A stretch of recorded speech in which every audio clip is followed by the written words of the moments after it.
course, they were working with us, they were assisting us, they were encouraging us and offering us ideas and possibilities and one thing or another in plasma fusion, which is infinite energy forever. But he says, I got to know them pretty well. And he says, after a couple of years, he said, I went up to one of them and I said, what do you guys really think of what human beings? And this chap, from somewhere, said, well, since you've asked, we think you are how did you word it? A primitive, savage, and dangerous race. And the scientist said, I had to agree with him. We are. We're a primitive, savage, and dangerous race at the moment. The other chap was standing there, who had been listening in. He was also from somewhere. Said, you also smell bad.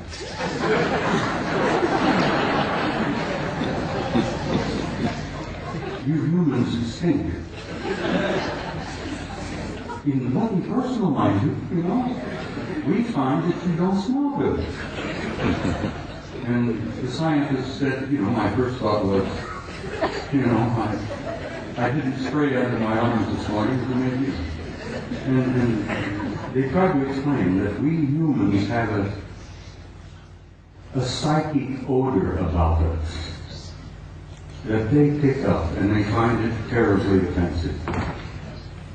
But it hit me between the eyes because when I was a boy growing up, my grandmother used to say, if we could only see ourselves as others see us, it helps so much to develop our integrity and our character and all that.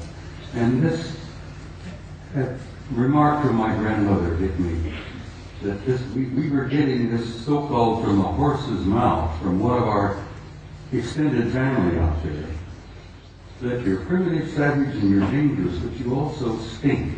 And I thought that was humorous, and I shared it with Gogo, and she said, please include that in your presentation.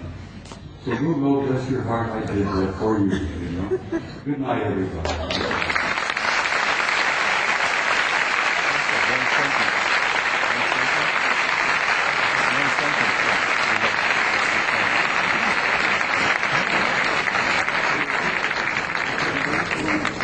One sentence. It relates directly to what Bob has said. If you want contact, raise your spirit high. And that's what they want. Because they don't want to mix with you with your savage beasts. It's that simple. Just relax and be happy and work with each other. It's a very simple message. Thank you, Henry. Thank you.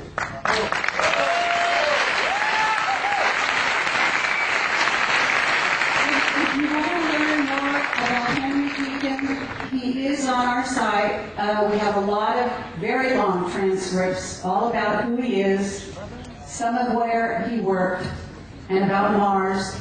We also have a video called Jump Room to Mars, in which David Wilcock and Bill Ryan and I discuss some of what he told us.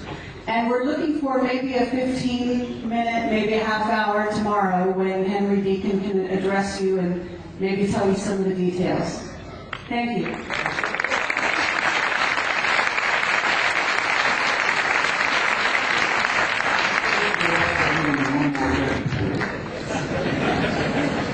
I must add this.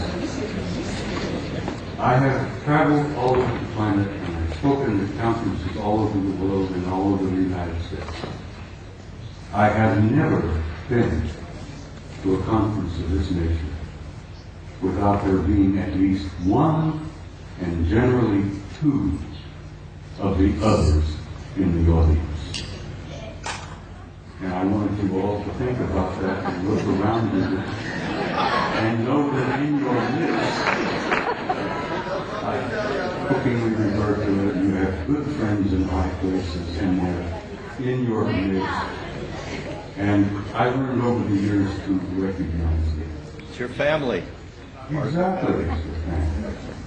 But like Ingo Swan, I've developed the intuitive ability to spot them and recognize them.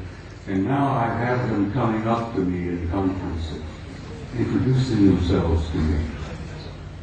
And there are no limits, right? No limits.